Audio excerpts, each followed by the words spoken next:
باپ اور بیٹے اور روح القدس کے نام میں آمین۔ ہمارے لیے آج کی تلاوت حکمت کی کتاب اس کا 3 باب اور اس کی پہلی آیت سے۔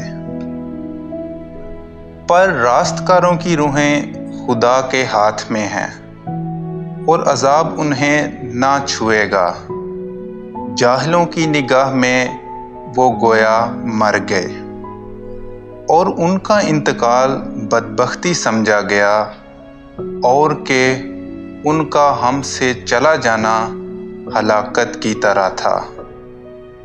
لیکن وہ سلامتی میں ہیں اور گو آدمیوں کے نزدیک انہوں نے دکھ اٹھایا تو بھی بقا ان کی پوری امید تھی، اور تھوڑی سی تادیب کے بعد انہیں بڑا ثواب حاصل ہوگا، کیونکہ خدا نے انہیں آزمایا اور اپنے لائق پایا۔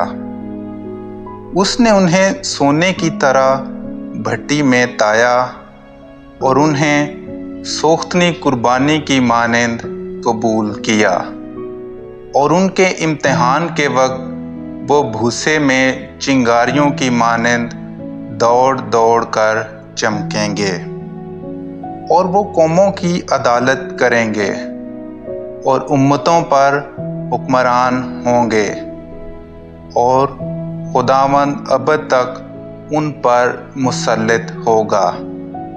جو اس پر توکل کرتے ہیں وہ اس کی وفا محسوس کریں گے اور اس کے وفادار محبت میں اس کے ساتھ رہیں گے، کیونکہ فضل اور رحمت اس کے برگزیدوں کے واسطے ہے، اور وہ اپنے مقدسوں کی نگہبانی کرے گا۔